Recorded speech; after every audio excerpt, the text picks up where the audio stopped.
नमस्कार व्यूअर्स, मैं हूं अमीश देवगन और आप देख रहे हैं सीएनबीसी आवाज पे टक्कर का आज का एडिशन यानी वेडनेसडे एडिशन। सीएनबीसी आवाज की टक्कर के आज के एडिशन में हरियाणा में मिली करारी और बड़ी हार के कारण कांग्रेस विपक्षी दलों के निशाने पर आ गई है। उद्धव गुट यानी शिवसेना उद्धव गुट कह रही है कि जीती हुई बाजी को हार में कैसे बदला जाए, यह कांग्रेस से सबको सीखना चाहिए। तो अरविंद केजरीवाल कह रहे हैं कि अति आत्मविश्वास ठीक नहीं होता। वहीं जम्मू कश्मीर में कांग्रेस के साथ चुनाव लड़ने वाले उमर अब्दुल्ला ने कहा है कि कांग्रेस वाले अपने कपड़े तैयार करके राजभवन का रास्ता नापते रह गए और बीजेपी ने वहां तीसरी बार चुपचाप सरकार बना ली। वहीं हरियाणा में मिली धमाकेदार जीत के बाद प्रधानमंत्री मोदी ने कांग्रेस पर पहली बार एक बहुत बड़ा अटैक किया है। प्रधानमंत्री मोदी ने कहा है कि कांग्रेस पार्टी भारत के खिलाफ अंतरराष्ट्रीय यानी इंटरनेशनल साजिश का एक हिस्सा है और कांग्रेस के साथ उनके चट्टे बट्टे भी भारत के लोकतंत्र यानी डेमोक्रेसी, इकोनॉमी यानी अर्थतंत्र और सामाजिक ताने बाने को कमजोर करने के लिए अंतरराष्ट्रीय साजिश कर रहे हैं ये लोग। तो आज इसी मुद्दे पर होगी जोरदार पॉलिटिकल टक्कर। क्या इकोनॉमिकली डिसबैलेंस करना चाहती है कांग्रेस पार्टी भारतवर्ष को? यह आज का एक बड़ा सवाल है जिसकी बात प्रधानमंत्री मोदी ने करी है। क्या इकोनॉमिकली कांग्रेस पार्टी भारत के लिए नुकसान करना चाहती है? ये कुछ बड़े सवाल हैं, कुछ गहन सवाल हैं। आज सीएनबीसी पर इसकी विस्तार से चर्चा करेंगे। भारत माता की, भारत माता की। कांग्रेस के एक भी नेता ने कभी नहीं कहा कि हमारे मुस्लिम भाई बहनों में कितनी जातियां होती हैं, लेकिन जब भी हिंदू समाज की बात आती है तो कांग्रेस उनकी चर्चा जाति से ही शुरू करती है। कांग्रेस जानती है कि जितना हिंदू बटेगा उतना ही उसका फायदा होगा। हरियाणा में हार के बाद कांग्रेस पर चौतरफा वार की सीरीज जारी है, लेकिन सबसे घातक वार खुद इंडिया गठबंधन के साथियों की तरफ से हो रहा है। सबसे पहले उमर अब्दुल्ला के विचार सुनिए, जिनके साथ कांग्रेस जम्मू कश्मीर में सरकार बनाने वाली है। जो लोग मतलब अपनी कपड़े तैयार करके राजभवन का जो है रास्ता नाप रहे थे, वो बेचारे घर में बैठे रहे और बीजेपी ने तीसरी बार वहाँ हुकूमत बनाई। उस पर कांग्रेस को थोड़ा सा तो गहराई में जाके सोचना होगा। उद्धव गुट से लेकर आम आदमी पार्टी तक, लेफ्ट से लेकर शरद पवार गुट और टीएमसी तक कांग्रेस को चौतरफा लताड़ पड़ रही है। ओवर कॉन्फिडेंस मत करना कभी भी, किसी भी चुनाव को हल्के में ले लेना चाहिए। India bloc parties could not have proper seat sharing arrangement, could not have united campaign. Uddhav गुट के मुखपत्र सामना में लिखा गया, जीत की पारी को हार में कैसे बदला जाए, यह कांग्रेस से ही सीखा जा सकता है। महाराष्ट्र में मैं याद दिलाना चाहता हूं कि लोकसभा चुनाव में कांग्रेस पार्टी पहले स्थान पर थी। गठबंधन का एक धर्म होता है, जो हमारे आपस की बात होती है हम एक दूसरे से बोलते हैं, मीडिया के द्वारा हम नहीं बोलते। मामला अब तू मैं तक पहुंच चुका है। सभी दलों को एक साथ लेकर कांग्रेस हरियाणा में लड़ी होती तो हरियाणा में भी बीजेपी को हराया जा सकता था। कांग्रेस बहुत बड़ी पार्टी है, अपनी कमी को देखकर उसको सुधारने की आवश्यकता है। सार्वजनिक रूप में इस तरह से अलायंस को ये एलिगेशन नहीं लगा सकते। हमने भरपूर प्रयास किया था कि गठबंधन हो जाए हरियाणा में। हम सबने देखा कि हुड्डा जी ने during alliance talks, before alliance talks आम आदमी पार्टी को लेकर कितने आपत्तिजनक बयान दिए थे। अगर हम अच्छे ढंग से लड़े, दलित वोट है, अगर वो पकड़ में आ जाए तो मुस्लिम इंतजार में बैठा हुआ है, आम आदमी पार्टी एकदम धड़ाम से नीचे गिर जाएगी। हरियाणा का नतीजा देखते ही अखिलेश यादव की पार्टी ने यूपी की 10 सीटों पर होने वाले उपचुनाव के लिए 6 सीटों पर उम्मीदवारों का ऐलान कर दिया है। घोषणा हुई है समाजवादी पार्टी की तरफ से, लेकिन हम आप जानते हैं कि हमारी पार्टी की तरफ से इस तरह का अभी कोई गठबंधन के साथ कोई इस तरह की बात अभी तो हुई नहीं है। तो आज इसी मुद्दे पर होगी देश की सबसे बड़ी बहस, कांग्रेस की हार, अपनों का वार। और अब वक्त है आज के एनालिसिस का सीएनबीसी आवाज के टक्कर में, आइए नजर डाल लेते हैं। हरियाणा में भूकंप के बाद कांग्रेस को झटकों का विश्लेषण, आइए एक एक करके देख लेते हैं। पहली बार प्रधानमंत्री मोदी ने कहा कि कांग्रेस भारत के खिलाफ एक अंतर्राष्ट्रीय साजिश का हिस्सा है। देश के लोकतंत्र, अर्थतंत्र यानी इकोनॉमी और सामाजिक ताने बाने को कमजोर करने की साजिश में कांग्रेस शामिल है। यह बहुत बड़ा आरोप है और आज इसके सत्य और तथ्य भी हम आपको दिखाएंगे। झटका नंबर 2, समाजवादी पार्टी, आम आदमी पार्टी, शिवसेना उद्धव गुट, शरदराव पवार गुट, टीएमसी, नेशनल कॉन्फ्रेंस ने एक साथ कांग्रेस पे अटैक किया है कि कांग्रेस अपनी हार की खुद जिम्मेदार है। और कांग्रेस कह रही है कि ऐसी दोस्ती भी क्या है कि एक दिन हम हारे और अगले दिन से वार शुरू हो गया। झटका नंबर 3 क्या है? विदेशी जमीन पर भारत के खिलाफ राहुल गांधी के बयान कांग्रेस पर बहुत भारी पड़े हैं। किसानों, जवानों और पहलवानों पर 3-4 महीने में बनाया गया नैरेटिव औंधे मुंह गिर गया है और इसका नुकसान उत्तर प्रदेश तक जाएगा। बाई इलेक्शन में भी इसका नुकसान होना तय है, राजस्थान के भी बाई इलेक्शन में इसका नुकसान होना तय है, ऐसा माना जा रहा है।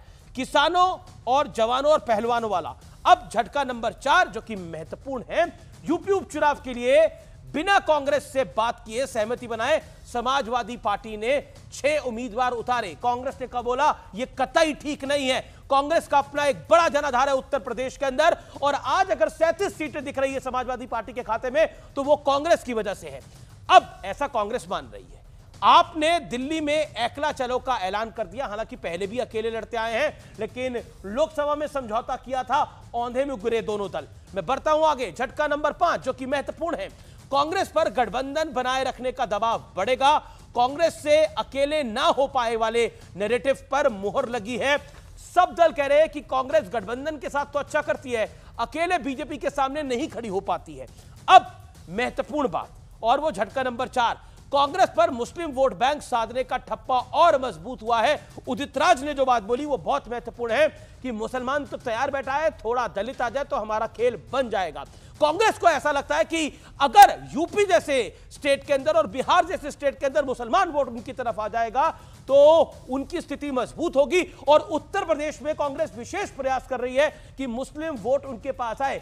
इमरान मसूद को की जो उम्मीदवारी सहारनपुर से आई और उनको वो चुनाव जीत के आए तो कांग्रेस उनको बड़ा चेहरा बनाने में लगी है वेस्टर्न यूपी के अंदर, जो समाजवादी पार्टी के लिए नुकसानदेह हो सकता है आने वाले दिनों के अंदर। लेकिन कांग्रेस अपने गेम प्लान के तहत काम कर रही है, यह बड़ा सवाल है, क्योंकि मुसलमान वोट एक मुश्त अब कांग्रेस को जा रहा है। लेकिन कांग्रेस को देश विरोधी बताकर पीएम मोदी ने आने वाले चुनावों का एजेंडा तय कर दिया है, यह आज का बड़ा प्रश्न है। मेरे साथ सुधांशु त्रिवेदी, मेरे साथ आज की इस चर्चा में सतीश के सिंह, राजकुमार भाटी, आनंद दुबे मेरे साथ हैं, रीना गुप्ता है प्रवक्ता आम आदमी पार्टी की, मेरे साथ विवेक श्रीवास्तव है। आप तमाम लोगों का स्वागत है। लेकिन ऐसा कौन करता है, ऐसा कौन करता है आनंद दुबे की एक दिन पहले दोस्त हारे तो दूसरे दिन ही आप लोग कह दें कि ये तो लायक ही थे हारने के? अमीश भाई नमस्ते। संत कबीरदास के कुछ दोहे बोलता हूं। निंदक नियरे राखिए आंगन कुटी छवाए, बिन पानी साबुन बिना निर्मल करे सुहाए। अगर हमारे मित्र हैं, हमारे दोस्त हैं, उनमें कोई कमी रह गई, कोई खामी है तो हम उनकी आलोचना करके उसे दुरुस्त करेंगे। दुश्मन को थोड़ी जाएंगे उसकी आलोचना करके बताने। नाना पटोले कह रहे हैं कि ऐसे सार्वजनिक रूप से बेइज्जती नहीं करनी चाहिए, ऐसे सार्वजनिक रूप से ऐसे बयान नहीं देने चाहिए। नाना पटोले ने ये बोला।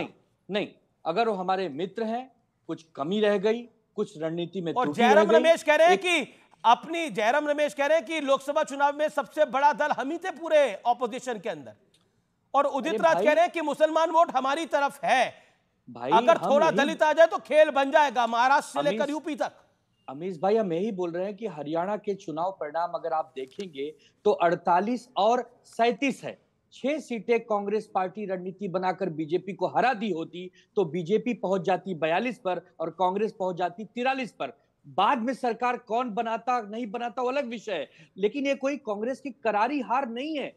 कहीं न कहीं चूक हुई है। अगर मित्र पक्षों को मिला लेते, जैसे जम्मू कश्मीर में इंडिया गठबंधन बन के लड़े, वैसे अगर हरियाणा में समाजवादी पार्टी को, शिवसेना को, राष्ट्रवादी को, आम आदमी पार्टी को और भी दलों को मिला लेते तो भारतीय जनता पार्टी को हराया जा सकता था। यही हम कह रहे हैं कि कांग्रेस पार्टी अति उत्साह, अति आत्मविश्वास में कहीं न कहीं कमजोर रह गई। मतलब आप लोग चाहते हैं कि कोई चुनाव ना लड़े, बीजेपी अकेले सामने हो और हम बीजेपी का पॉलिटिकल शिकार करें और एक तरह से पॉलिटिकल शिकार करें। हरियाणा के अंदर बीजेपी अकेली होती, हम पांचों आते और बीजेपी को मारते, यानी पॉलिटिकली मारते और हम चले जाते, पॉलिटिकली शिकार करते और चले जाते। अमीश भाई, अलग-अलग राज्यों की अलग परिस्थितियां हैं। उत्तर प्रदेश अलग-अलग राज्यों की अलग-अलग परिस्थितियां हैं। महाराष्ट्र में कांग्रेस बीजेपी कहां अकेले है? अब शिवसेना, उद्धव ठाकरे गुट का महाराष्ट्र, हरियाणा में है क्या? मैं वही कह आज रहा हूं कांग्रेस के नेता तो कह रहे थे ये आम आदमी पार्टी की हैसियत क्या है हरियाणा के अंदर। आज आम आदमी पार्टी आके दिखा रही है, सुधांशु त्रिवेदी, सब एक साथ आएंगे तो आप निपट जाएंगे, और ये इन्होंने करके भी दिखाया है कुछ राज्यों में। आपको अकेले घेरेंगे तो आप फंस जाएंगे। देखिए, आनंद दुबे जी ने जब बात शुरुआत की थी तो मैं भी कबीर के एक दोहे से शुरुआत करता हूं। इंडी गठबंधन के को एक दूसरे पे, भाजपा पे और चुनाव आयोग पे, इन सब पे आरोप नहीं लगाना चाहिए। कबीर का दोहा याद करिए, बुरा जो देखन मैं चला, बुरा न मिलिया कोय, जो दिल खोजूं आपना, मुझसा बुरा न कोय। इंडिया गठबंधन को ये सोचना चाहिए। कारण क्या है? ये मतलब की यारी थी, ये राजनीतिक सुविधा और स्वार्थ का गठबंधन था।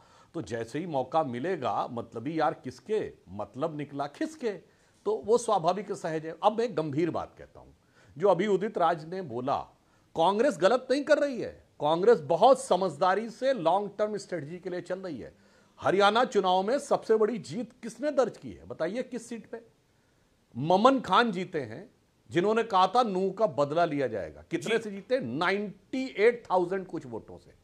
जबकि भूपेंद्र हुड्डा जी 70-72 हजार से जीते हैं, यानी उनसे 1.5 गुनी जीत दर्ज की है। यह दर्शाता है, जो उदित राज कह रहे हैं ना, मुस्लिम वोट आ गया। और मेवात के इलाके में 40,000 45,000 की जीत कांग्रेस ने हासिल की है। अभी आपने बताया उत्तर प्रदेश में सहारनपुर में इमरान मसूद जीते हैं, जो बोटी बोटी फेम वाले हैं ना, मोदी जी की बोटी बोटी काट, और उनको कांग्रेस आगे बढ़ा रही है। सबसे बड़ी जीत समाजवादी पार्टी के विरोध के बावजूद कांग्रेस उन्हें आगे बढ़ा रही है।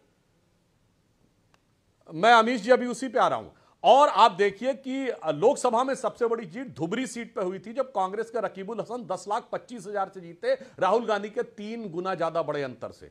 तो कांग्रेस ने बहुत अच्छी तरह देख लिया है कि ये जो मुस्लिम वोट बैंक इन क्षेत्रीय दलों के पास चला गया था, उससे वो झटकने में सफल हो सकती है। कर्नाटक में उसने जेडीएस से झटक लिया था, आज जेडीएस हमारे साथ है, खत्म किया, और आज कर्नाटक में बीजेपी वर्सेस कांग्रेस हो गया।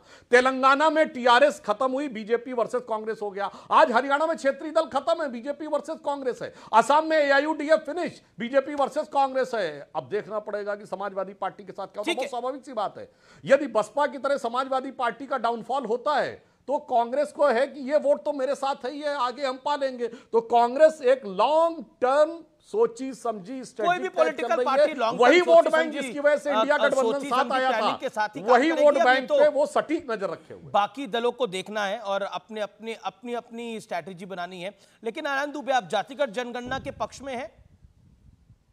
अमीश भाई, नहीं, Anand Dubey, answer my question in 5 second. आप जातिगत जनगणना के पक्ष में हैं? बिल्कुल पक्ष में, क्यों नहीं? एक सेकंड, बिल्कुल वाजिब बात, बिल्कुल होना भी चाहिए भाई।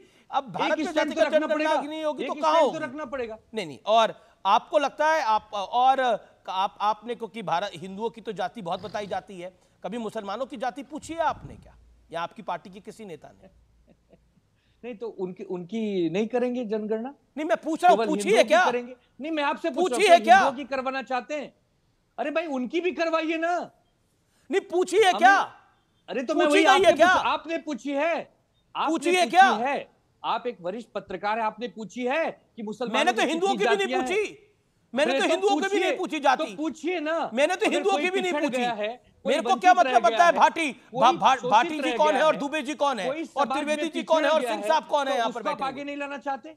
वो कोई भी हो, वो इंसान तो है, हमारे देश का नागरिक। आप तो इंसान की बात करिए। वंचित है तो इंसान की बात तो कर रहे हैं। जो इंसान पिछड़ गया हो उसको कैसे ढूंढेंगे? तो मैं कह रहा हूँ मुसलमानों में पिछड़े नहीं है क्या? अरे तो मुसलमानों में पिछड़े नहीं है क्या? अरे बिल्कुल है। तो फिर उसकी बात क्यों नहीं करते आप लोग? सिख में भी होंगे, ये जो अंग्रेज सिखा के चले गए उसी की बात होती है सिर्फ। सबको पूछिए ना, ये तो किसका काम है? केंद्र में बैठी सरकार का काम है ना कि विपक्ष से पूछेंगे सवाल। ओके, सुधांशु त्रिवेदी, हिंदू खुद ही जाति में बटा हुआ है, हिंदू खुद ही जाति में बटा हुआ है। आप लोग भी तो बढ़ चढ़ के बताते हो वो फलाना ओबीसी, फलाना दलित, आप लोग ही तो बताते हो। साहब कहते हैं मैं पिछड़े वर्ग चाहता हूं। नहीं, बिल्कुल आपकी बात सही, आपकी बात सही है जी, आपकी बात सही है सुधांशु त्रिवेदी।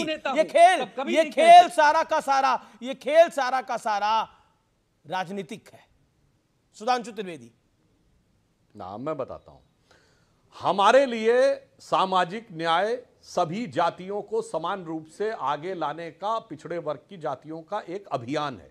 मैं पहले ही बोल चुका हूं, बोल रहा हूं, पूरे उत्तर भारत में हिंदी भाषी राज्यों में हमने जितने सीएम और डिप्टी सीएम बनाए ओबीसी जातियों को सोचिए। बिहार में 4, सुशील मोदी जी, हमारे सम्राट चौधरी जी, तारकेश्वर जी और रेणुका देवी जी। उत्तर प्रदेश में कल्याण सिंह जी, केशव प्रसाद मौर्य जी। बिहार मध्य प्रदेश में 4, उमा भारती, बाबूलाल गौड़, शिवराज सिंह चौहान, मोहन यादव। और छत्तीसगढ़ में अरुण साव और अभी यहां नायाब सैनी जी। 1 दर्जन बनाए हैं, 1 दर्जन। और इनमें से सिर्फ कल्याण सिंह जी, उमा भारती, मोहन यादव और बाबूलाल गौर को छोड़ के 10 अलग अलग जातियों के और देश का सबसे बड़ा ओबीसी प्रधानमंत्री बनाया। इनमें से कोई भी हमने सब जातियों को सम्मान और स्थान देके बनाया है, जातियों में घमासान पैदा करके नहीं बनाया है।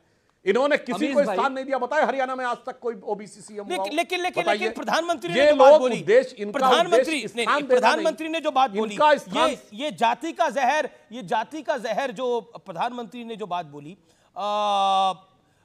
कि कांग्रेस का एक भी नेता, विपक्ष का एक भी नेता कभी भी कहीं भी हमारे मुस्लिम भाई बहनों में कितनी जातियां होती है ये नहीं पूछता। जब हिंदू समाज की बात आती है तो उनकी चर्चा जाति से ही शुरू होती है। ये क्यों बोला प्रधानमंत्री ने? 30 सेकंड। नहीं, मैं एक बात 30 सेकंड में नहीं, बहुत अच्छी तरीके। कारण जानते क्या है? बड़े पिछले दरवाजे से किस ढंग से SC ST OBC के आरक्षण में सेंध लगानी है। पश्चिम बंगाल ने 91 जातियों को मुस्लिमों OBC बनाया, उसमें 85 मुस्लिम। और जब ओबीसी आयोग ने पूछा, चूंकि मोदी जी ने उसका संवैधानिक दर्जा दिया है तो हैसियत हुई पूछने की, ताकत मिली पूछने की, तो जवाब नहीं दे पाई बंगाल की सरकार। और मैं बताना चाहता हूं, सारे दर्शक चेक करें, 10 मई 1950 को जब भारत सरकार ने SC के रिजर्वेशन का नोटिफिकेशन जारी किया लॉ मिनिस्ट्री ने, उस समय लॉ मिनिस्टर बाबा साहब अंबेडकर थे, उसमें साफ लिखा हुआ केवल हिंदू SC को मिलेगा। और सच्चर कमेटी की रिकमेंडेशन में रिकमेंडेशन की गई कि मुस्लिम SC को मिलना चाहिए। और SC मुस्लिमों के हालात SC जैसे हैं। ये बाबा साहब अंबेडकर के मंतव्य को ध्वस्त करके SC रिजर्वेशन में, जैसे OBC में तो मुस्लिम को घुसेड़ दिया, SC में घुसेड़ने का प्रयास था। और वही किया गया। जामिया मिलिया इस्लामिया में साफ, अलीगढ़ में साफ, कश्मीर में साफ, और 19,000 से अधिक एक साल में माइनॉरिटी इंस्टीट्यूशन का दर्जा दिया है। विवेक श्रीवास्तव, एक फैक्ट गलत बोला हो तो बताइएगा। Vivek Srivastava, my humble question to you is, Vivek Srivastava, आप इंडिया क्या कांग्रेस पार्टी जो कह रही है और जो विपक्षी दल कह रहे हैं, आम आदमी पार्टी कह रही है, उसके मायने क्या है? देखिए, पहली चीज तो honourable prime minister of India ने जो कहा है कि कांग्रेस पार्टी फॉरेन ताकतों के साथ मिली हुई है और एक गलत खेल देश के खिलाफ हो रहा है, मैं इसकी निंदा करता हूं। वो मेरे प्राइम मिनिस्टर हैं, बाकी प्राइम मिनिस्टर हैं, ये उनको नहीं कहना चाहिए था। दूसरी चीज, अब आ जाते हैं इलेक्शन के रिजल्ट्स पे। जैसा कि शिवसेना के प्रवक्ता ने अभी कहा, कांग्रेस मित्र दल है, कांग्रेस सबसे बड़ी पार्टी है इंडिया अलायंस की, कांग्रेस से उम्मीदें हैं सबको, चाहे वो कोई भी हो, चाहे लेफ्ट हो, क्योंकि सबसे बड़ा दल इस मुल्क के अंदर पिछले 70-75 साल से कांग्रेस आया है।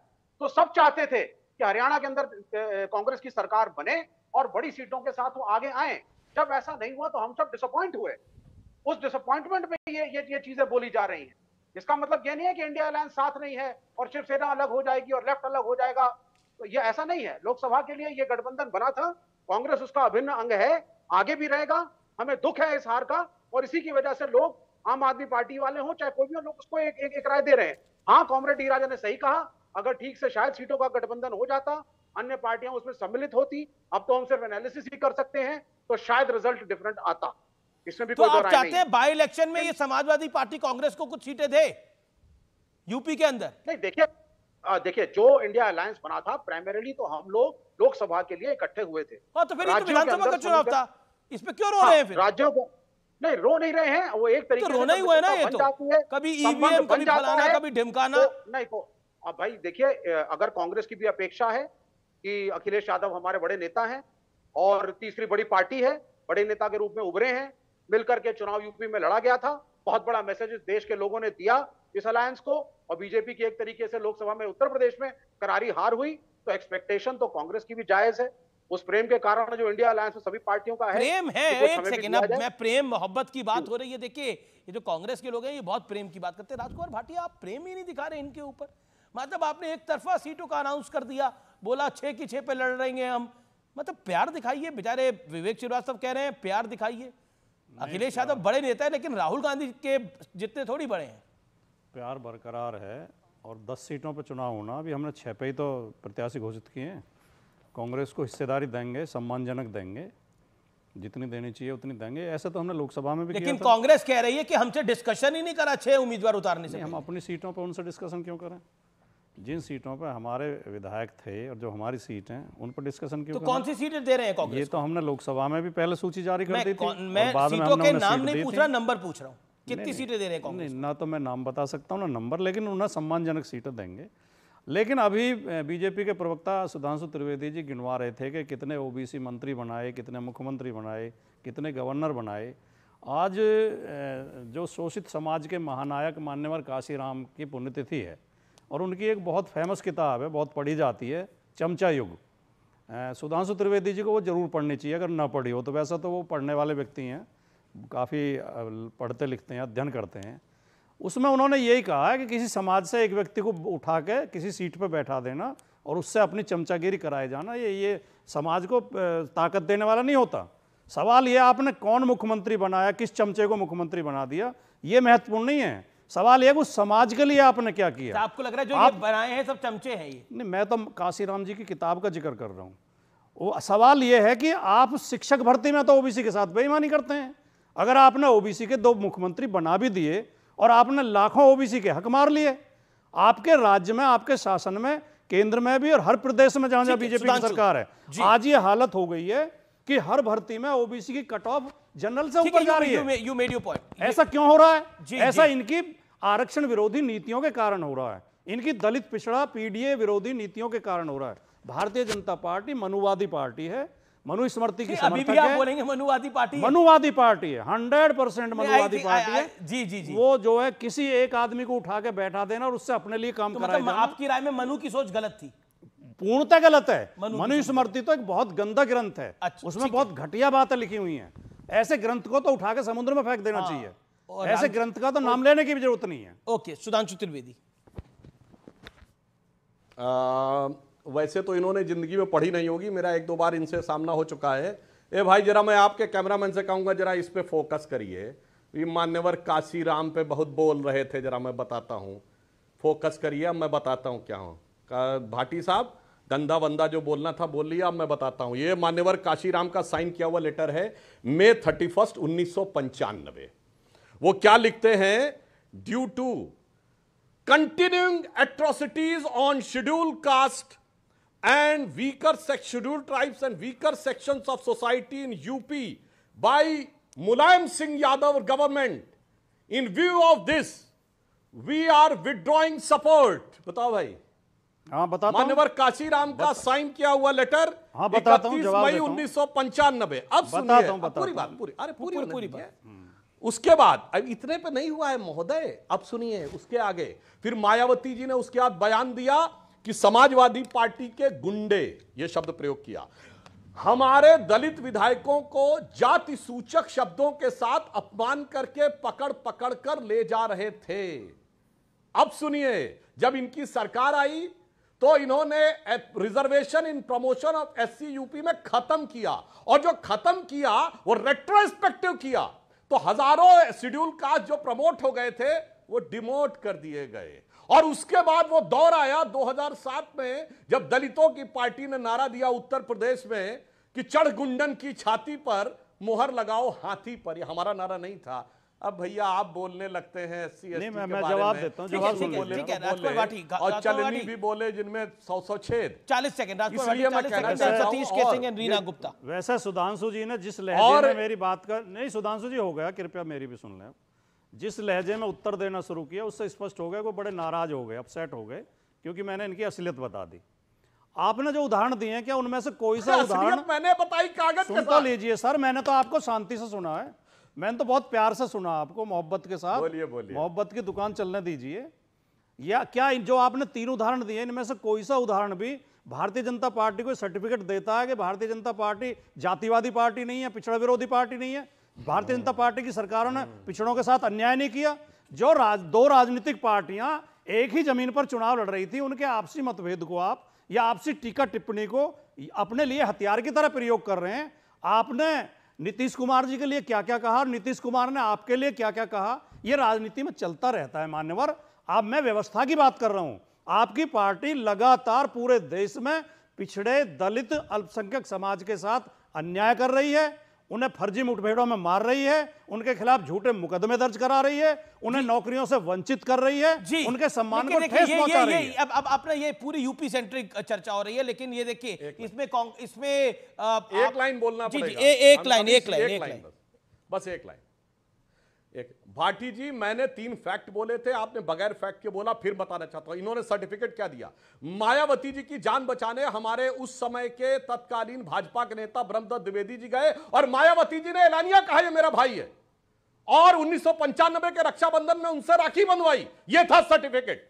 फिर मैं भाटी जी कहता हूं, बुरी इसलिए लगती है जब आप जैसे संभ्रांत लोग जो सभ्यता से डिबेट करते हैं आप समाजवादी पार्टी के मुकाबले, पर इतना झूठ नहीं बोलना चाहिए। फैक्ट गिना रहा हूं। कौन सा झूठ बोला? साइन किया हुआ लेटर दिखा रहा हूं। कौन सा झूठ बोला ये और बता दें। आप दोनों मेरे लिए महत्वपूर्ण मेहमान हैं। आपने कहा ना कि हमने झूठ जी, लेकिन मैं फिर पॉइंट के ऊपर आता हूं।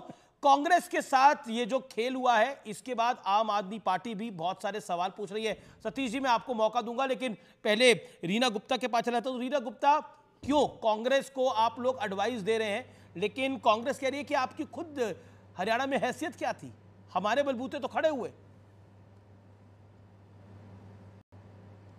अमीश भाई, मैं आपके सवाल का जवाब दूंगी, पर अभी सुधांशु जी बहुत हिस्ट्री में जा रहे थे। बहुत आदत है भारतीय जनता पार्टी की बात बात पे मुगल और नेहरू जी तक जाने की, लेकिन अभी रिसेंट 2 एग्जाम्पल मैं दूंगी, उससे क्लियर हो जाएगा कि भारतीय जनता पार्टी दलित विरोधी, आदिवासी विरोधी पार्टी है। देखिए, जब नई पार्लियामेंट का उद्घाटन हुआ तो इन्होंने मुर्मू जी को नहीं बुलाया। जब राम मंदिर का उद्घाटन हुआ तब भी उनको नहीं बुलाया।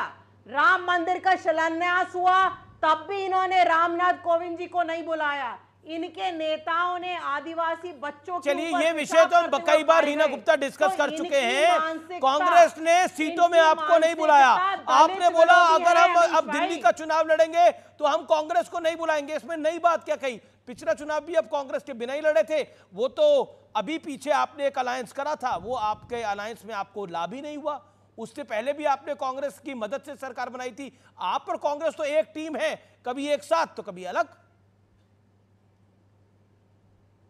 अमीश भाई, देखिए, हरियाणा में जितनी जबरदस्त एंटी इनकम्बेंसी थी भारतीय जनता पार्टी के खिलाफ, 10 साल का कुशासन था, और अगर कांग्रेस ने बड़प्पन दिखाया होता, मिलके चुनाव लड़ा होता, तो आज कांग्रेस का ही मुख्यमंत्री होता हरियाणा में। लेकिन कांग्रेस पार्टी मोहब्बत की दुकान की बात करती है और बीच में दुकान बंद करके विदेश चली जाती है। इस तरह से चुनाव नहीं लड़ा जाता है। 24/7 मेहनत करनी पड़ती है। हमारे नेता अरविंद केजरीवाल जी ने आज बोला कि चाहे कोई चुनाव हो, छोटा चुनाव हो, बड़ा चुनाव हो, कभी घमंड नहीं करना चाहिए, हमेशा ग्राउंड पे मेहनत करनी चाहिए। कांग्रेस पार्टी ने अपने 2-3 पुराने चौधरियों के हाथ में, चाहे वो हरियाणा हो, चाहे वो मध्य प्रदेश हो, राजस्थान हो, ये पुरानी दुनिया में जी रहे हैं, और यही कारण है कि हर जगह भारतीय जनता पार्टी जीतती जा रही है।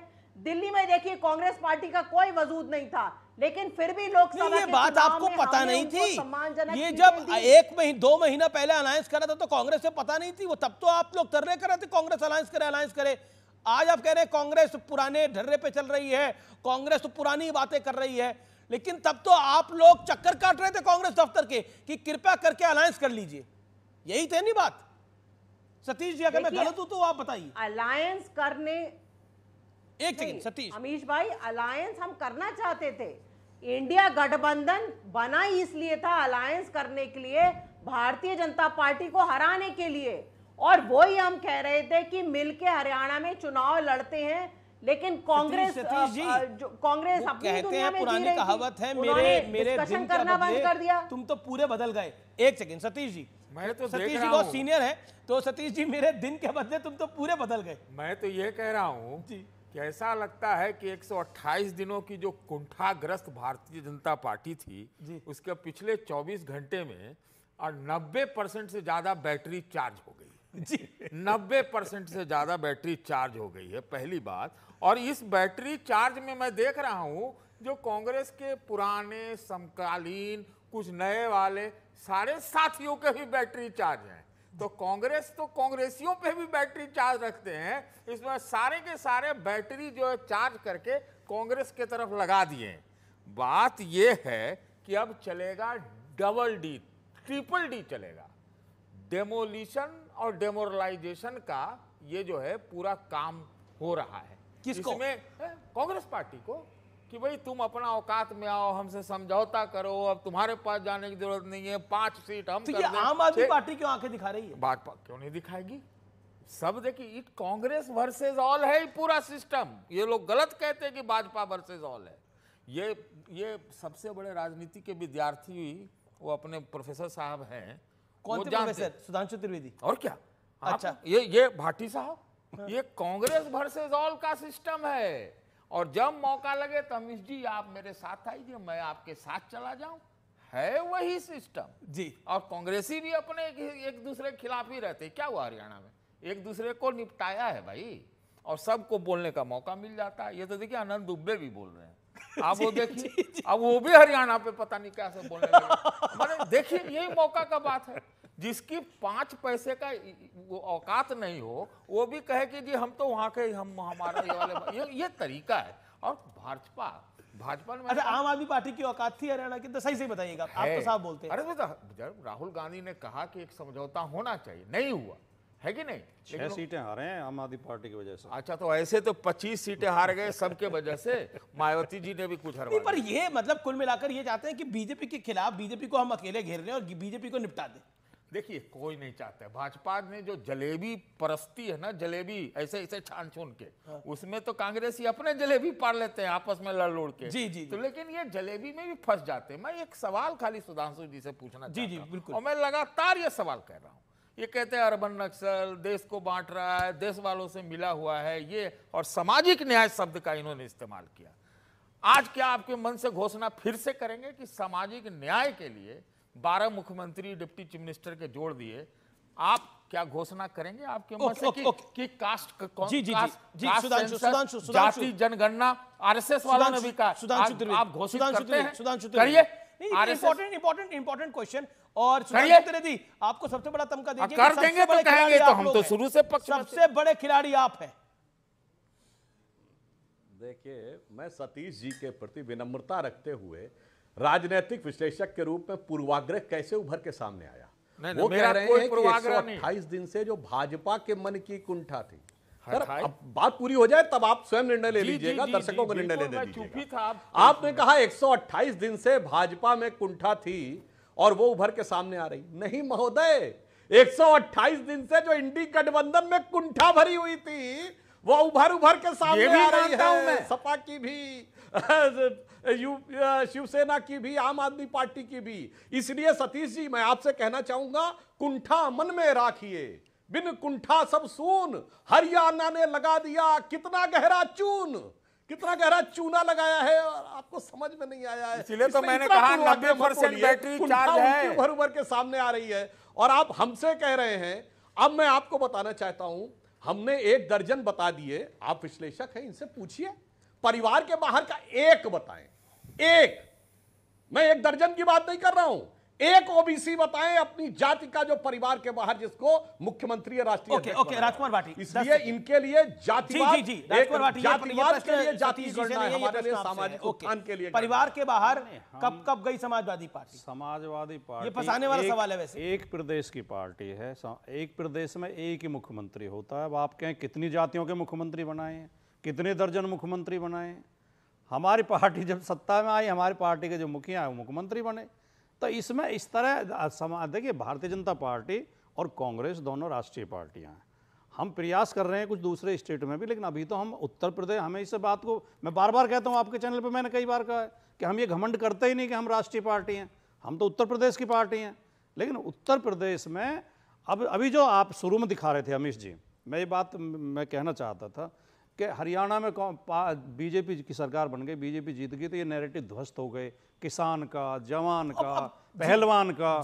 तो क्या उत्तर प्रदेश में हमने इनकी सीटें आधी कर दी, हमारी 37 आई, इनकी 33 आई, तो क्या इनका हिंदुत्व का नैरेटिव ध्वस्त हो गया? बिल्कुल फिर तो विश्लेषण ये भी करना चाहिए। बिल्कुल फिर अब ये आगे नहीं उठाएंगे। बिल्कुल हुआ। आज मोदी जी क्यों कह रहे थे? सवाल पूछा आज मोदी जी क्यों कह रहे हैं हिंदू एक हो जाओ? मैंने गौरव भाटिया से सवाल पूछा और माना उन्होंने, उन लोगों ने माना ध्वस्त हुआ? नहीं, मैंने सवाल पूछा उनसे कि ये क्या हिंदुत्व का नैरेटिव ध्वस्त हुआ है कि नहीं हुआ? और आप याद करिए जब बाबरी मस्जिद का विध्वंस हुआ था, बीजेपी चुनाव, उसके बाद बीजेपी सत्ता में नहीं आ पाई थी, लेकिन उसके बाद क्या हुआ ये हमें देखना होगा। अयोध्या में जरूर बीजेपी हारी है, इसमें कोई दोराई नहीं है, लेकिन कुरुक्षेत्र में क्या इंसाफ हो गया है? ये भी नैरेटिव आएगा आने वाले दिनों के अंदर। लेकिन ये भी नैरेटिव आएगा। सुधांशु त्रिवेदी, एक प्रश्न है, इस बार आरएसएस ने बहुत मेहनत करी, 16,000 मीटिंग करी, जिसका ये नतीजा है। नरेंद्र मोदी की खुद पैनी नजर थी, अमित शाह खुद मॉनिटर कर रहे थे, चुपचाप आपने इतना बड़ा खेल कर दिया। देखिए, हम ईमानदारी से और गंभीरता से काम करते ही हैं। ऐसा पहली बार नहीं, वो मध्य प्रदेश भी गौन केस माना जा रहा था। और मैं आपको बताता हूं, हम लोग इतनी जमीनी आधार पे काम कर रहे थे कि 20,000 ऐसे बूथ आइडेंटिफाई किए गए जो पिछले 6 चुनावों से हम लोगों ने नहीं जीते थे। तब उसमें से टारगेट किया गया कौन जीत सकते हैं, तो 12,000 टारगेट हुए जो बूथ जीत सकते हैं। मैं विधानसभाओं की बात नहीं कर रहा हूं, और 12,000 में हमने 8,000 जीत के दिखा दिए। ये होता है साइलेंटली मेहनत से काम करना और ईमानदारी से जनता के लिए काम करना। 1,40,000 नौकरियां मिली, कोई नहीं कह सकता पर्ची खर्ची से। यहां असंध के विधायक बोल रहे थे पहली बार सरकार बनेगी हमारी, अपना घर भरेंगे, फिर रिश्तेदारों का घर भरेंगे। तो एक कोई इनके नीरज कुमार जो थे वो विधायक प्रत्याशी बोल रहे थे, बस हुड्डा जी मुख्यमंत्री बन जाए, तुम केवल रोल नंबर दे देना, उसके बाद नौकरी की गारंटी हमारी। ये सब और यही राज्यों में होता भी था। नहीं है। तो जनता ने जो ईमानदारी से देखा उसके आधार पर। ठीक है, क्विकली। और ये ऑन रिकॉर्ड बयान है, ये सब वीडियो वायरल है, ये वाले कोई ऐसा नहीं कि केवल आरोप है। एक लाइन सतीश। देखिए, कल के धन्यवाद भाषण में विजयी वाला में प्रधानमंत्री जी ने नड्डा जी की टीम को बहुत सराहा। आपने आरएसएस की मीटिंग की बात कही, 16,000 हमने भी पढ़ा, लेकिन प्रधानमंत्री जी ने नड्डा जी की टीम को सराहा। मैं इतना ही कहना चाहता हूँ, बाकी का पूछ लीजिए सुधांशु जी से। ओके। देखिए, जब भारतीय जनता पार्टी हारती है तो कहते हैं आरएसएस नाराज थी इसलिए हार गई। जब भारतीय जनता पार्टी जीतती है, आरएसएस ने मेहनत की इसलिए जीत गई। और जब आरएसएस से कोई सवाल पूछा जाता है, हम तो गैर राजनीतिक हैं, हम राजनीति करते नहीं, हम तो सांस्कृतिक। सुधांशु त्रिवेदी, ये क्या खेल है? ये आरएसएस और बीजेपी के बीच में बहुत सारी खबरें पक रही हैं। आरएसएस राजनीतिक है या नहीं है? राजनीतिक मीटिंग करती है कि नहीं करती है? बताता हूं। अब मैं बहुत अच्छा सवाल इन्होंने किया है। देखिए, आरएसएस ही एकमात्र संगठन है जो कहता है गैर राजनीतिक हूं, तो आरएसएस का कोई भी प्रचारक ना आज तक विधायक बना, ना चुनाव में मीटिंग करते हैं, चुनाव के लिए मीटिंग जो आया वो भारतीय जनता पार्टी। अरे भाई, पूरी बात सुनिए सर, पूरी बात नहीं, आप कह रहे हो गैर राजनीतिक है और चुनाव में मीटिंग करते हैं, ये कैसे गैर राजनीतिक है? सर मैं अरे पूरी बात तो होने दीजिए भाई, आप बीच में मत रोकिए मान्यवर। बीच में नहीं, आप सुनिए तो। किसी हरियाणा के चुनाव में, हाँ क्लियर बता रहा हूं, उदाहरण देके बता रहा हूं, बहुत स्पष्ट समझ में आएगा, फिर आपको पूरा उत्तर दूंगा। अब सुनिए, इसी हरियाणा के चुनाव में पहलवानों का आंदोलन हुआ, कहा गैर राजनीतिक है, और ऐसा झटका दिया सबको, दंगल में पछाड़ पछूड़ के, खट्ट से जाके बजरंग पुनिया, विनेश फोगाट राजनीति पहुंच गए। ये बैठे हुए केजरीवाल जी कहे गैर राजनीतिक है, और मौका पाया इसको गिराया उसको गिराया, जाके बैठ गए कुर्सी पे। वीपी सिंह निकले, कहे भ्रष्टाचार के खिलाफ मूवमेंट है, गैर राजनीतिक है, खटाखट गिराया, बन गए प्रधानमंत्री। सिर्फ संघ ने अगर आंदोलन चलाया तो श्री राम जन्मभूमि आंदोलन का कोई भी नेता बताइए जिसने जाके चुनाव लड़ा हो।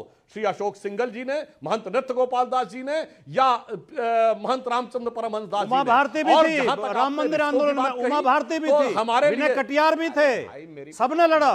साध्वी रिदम्बरा भी थी, ऐसे साध्वी प्रज्ञा भी, हाँ साध्वी रिदम्बरा वो नहीं लड़ी। बड़ी ब्रेकिंग स्टोरी है, बड़ी खबर है दिल्ली सीएम आवास को लेकर। दिल्ली सीएम आवास को लेकर इस समय की बड़ी खबर है, दिल्ली सीएम आवास को सील किया गया है, यह बड़ी खबर है। सीएम आवास खाली करने और हैंडओवर मामले में सील किया गया है। रीना गुप्ता मेरे साथ हैं। और ये बहुत बड़ी खबर है और बीजेपी ने इसकी शिकायत करी थी। आतिशी को अब तक सीएम आवास अलॉट नहीं हुआ है, आम आदमी पार्टी कर रही है। रीना गुप्ता, क्या कहना चाहती हैं आप? अमीश भाई, पिछले 27 साल से दिल्ली में भारतीय जनता पार्टी वापस आने की कोशिश कर रही है। इस समय नवरात्रि का समय है, हम लोग दुर्गा माँ को और देवी को घर में बुलाते हैं। एक महिला मुख्यमंत्री का आवास सील करके उनका सामान बाहर फेंका है भारतीय जनता पार्टी ने। माँ दुर्गा का शाप लगेगा, अगले 27 साल तक दिल्ली में वापस नहीं आ पाएंगे ये लोग। पूरे कानूनी तरीके से मुख्यमंत्री, पूर्व मुख्यमंत्री अरविंद केजरीवाल जी ने आवास खाली किया, आतिशी जी मुख्यमंत्री बनी, उनको आवास। अच्छा, एलजी इसमें भारतीय जनता पार्टी को क्यों? बड़ी खबर पीडब्ल्यूडी ही घर का असली मालिक है और वही कब्जे में लेता है। एलजी हाउस के सूत्रों के हवाले से यह बड़ी खबर है और श्राप लगेगा देवी मां का, आपको मां भगवती का, मां दुर्गा का। सुधांशु त्रिवेदी। मैं रीना जी को याद दिलाना चाहता हूं, आपकी पार्टी इकलौती पॉलिटिकल पार्टी है जिसके मुख्यमंत्री आवास में दूसरी पार्टी के सांसदों ने तो किसी राज्यों में आरोप लगाया होगा दुर्व्यवहार हुआ। आपकी पार्टी की महिला सांसद के साथ पिटाई हुई और मुख्यमंत्री, आरोप है कि मुख्यमंत्री के परिवार वालों के इशारे पर पिटाई हुई। शायद वही देवी का श्राप है जो आपके ऊपर लगा है कि आज आप इस स्थिति में ऊपर हैं। और मैं कहना चाहूंगा ये तो वो पार्टी है। बड़ी खबर आतिशी ने खुद खाली किया है। सूत्रों के वाले से बड़ी खबर, आतिशी ने खुद खाली किया है सीएम आवास और आतिशी मार्लेना को अलॉट ही नहीं हुआ था ये घर। ये अलॉट ही नहीं हुआ था। रीना गुप्ता, जब अलॉट ही नहीं हुआ था घर, तो वो घर में कैसे घुसी? Point number 1। और सामान उन्होंने खुद निकाला है, ये खबर आ रही है अब। और six flag staff house CM आवास है ही नहीं और अलॉटमेंट ही नहीं हुआ है। अलॉट चाहे प्रधानमंत्री का घर हो, अलॉट तो कोई करेगा ना। अलॉट ही नहीं हुआ है तो कैसे रहने लग गई? मुख्यमंत्री जो दिल्ली का होता है वो उस आवास में रहता है, जो दिल्ली का एलजी तो होता है वो राजभवन में रहता है। तो जब वो दिल्ली की करंट मुख्यमंत्री हैं तो वो क्यों नहीं रहेंगी मुख्यमंत्री आवास में? अरे पीएम लॉजिक हुआ। जो देश के प्रधानमंत्री हैं वो पीएम आवास में रहेंगे, जो दिल्ली की मुख्यमंत्री है वो दिल्ली के सीएम हाउस ही नहीं है ना, वो दिल्ली के एलजी है वो सीएम हाउस ही नहीं है। यही तो पीडब्ल्यूडी कह रही है वो कि वो सीएम हाउस ही नहीं है, ये खुद से बना लिया आप लोगों ने CM house. Okay, Sudhanshu Trivedi, technically CM house नहीं है सुधांशु भाई, यही समस्या है। वो टेक्निकली सीएम हाउस नहीं है, इसलिए अगर आप गैर सीएम हाउस में कहीं रहेंगे तो वो अलॉट होना चाहिए। दिल्ली का मुख्यमंत्री, वरना केजरीवाल। अरे सुनिए अमीश जी, एक बार आज देखिए कितना सुंदर दृश्य देखना पड़ता है। 10 सेकंड में तो आप इस तरह बस देखिए हथकंडे अपनाते हैं। क्या लोग डिस्टर्ब करने लगते हैं।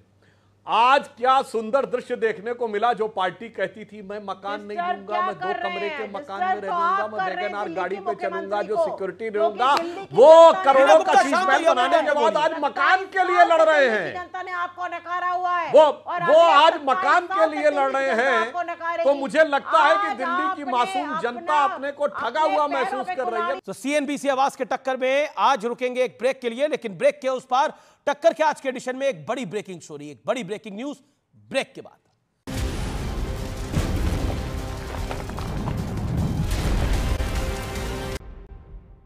वेलकम बैक व्यूअर्स, आप देख रहे हैं सीएनबीसी आवास पे टक्कर का बुधवार एडिशन। और अब वक्त है सत्य और तथ्य का। हरियाणा की जीत के बाद प्रधानमंत्री मोदी ने बुधवार को एक ऐसे मुद्दे को छेड़ा जिसने एक बहुत बड़ी डिबेट को जन्म दे दिया।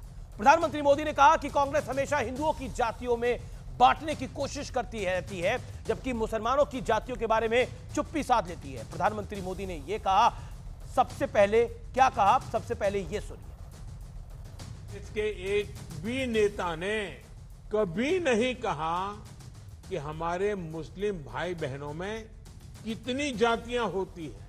कांग्रेस की नीति है हिंदुओं की एक जाति को दूसरी जाति से लड़ाओ। अब यह भी समझ लीजिए कि प्रधानमंत्री मोदी ने यह मुद्दा आखिरकार क्यों उठाया है। दरअसल लोकसभा चुनाव से पहले से ही राहुल गांधी जोर शोर से देश में जातिगत जनगणना कराने के मुद्दे को उठा रहे थे। वो देश भर में घूम घूम कर नेता, अभिनेता, खिलाड़ी, पत्रकार सब मिस इंडिया तक की जाति पूछ रहे थे। बीजेपी का आरोप है कि कांग्रेस एक तरफ मुस्लिम वोट को एकजुट रखना चाहती है और दूसरी तरफ हिंदुओं को जाति में बांटकर उसे लड़वा कर सियासी फायदा लेने की कोशिश कर रही है, यानी 20 हमारा और 80 में बंटवारा। सवाल है कि क्या मुसलमानों में वाकई जातियां होती हैं, और अगर होती हैं तो क्या उन जातियों में बराबरी है? क्योंकि कांग्रेस हमेशा हिंदुओं की जातिगत जनगणना की बात तो करती है, लेकिन कभी मुस्लिमों की जाति के बारे में कुछ नहीं बोलती। दरअसल भारतीय मुसलमान 3 जाति समूह में बटा हुआ है। इनके नाम है अशराफ, अजलाफ और अरजाल। ये ठीक वैसे ही है जैसे हिंदुओं में ब्राह्मण, क्षत्रिय, वैश्य और शूद्र वर्ण होते हैं। अशराफ में सैयद, शेख, पठान, मिर्जा, मुगल जैसे उच्च जातियां शामिल होती हैं। अजलाफ में के बीच की जातियां शामिल होती हैं, उनकी संख्या बड़ी है। इसमें अंसारी, मंसूरी, कुरैशी शामिल हैं। तीसरे वर्ग यानी अरजाल में हवारी, रज्जाक जैसी जातियां शामिल हैं। इन्हें मुसलमानों की सबसे निचली जातियों में गिना जाता है। अजलाफ और अरजाल में आने वाली जातियों को ही पसमंदा मुसलमान कहा जाता है। इसकी संख्या बड़ी है। पसमंदा मूल रूप से एक फारसी शब्द है। इसका अर्थ है वो लोग जो पीछे छूट गए, यानी समाज के दबाए और सताए गए लोग। इसके अलावा मुसलमान धर्म मानने वालों के 2 तबके माने जाते हैं, पहला सुन्नी और दूसरा है शिया। लेकिन इस्लाम के जानकार मानते हैं कि मुसलमान समाज में 72 फिरके हैं, जिसमें बोहरा, अहमदिया, मुसलमान भी शामिल हैं। अब इनसे जुड़े तथ्य भी सुन लीजिए। आंध्र प्रदेश वक्फ बोर्ड ने फरवरी 2012 में एक फतवे के आधार पर प्रस्ताव पारित कर दिया, जिसमें अहमदिया समुदाय को मुसलमान मानने से इंकार कर दिया। इसके अलावा सुन्नी और शिया मुसलमानों के हिंसक इतिहास पर तो पूरी दुनिया गवाह है। लेकिन क्या पहले आपने मुसलमानों की जातियों के बारे में कभी सुना था? आपका जवाब होगा नहीं, आपको पता ही नहीं था, क्योंकि आपको ना पढ़ाया गया, ना इसके बारे में बताया गया। ना राहुल गांधी बोलते हैं, ना अखिलेश यादव बोलते हैं, ना स्टालिन बोलते हैं, ना उद्धव ठाकरे बोलते हैं। कोई बोलता ही नहीं है। सब हिंदुओं की ही जाति पूछते हैं। ये विडंबना है और ये हिंदुस्तान है जी, यहां सब जायज है। तो टक्कर के आज के एडिशन में इतना ही। आज का कार्यक्रम उम्मीद है आपको पसंद आया होगा। नमस्कार, गुड नाइट।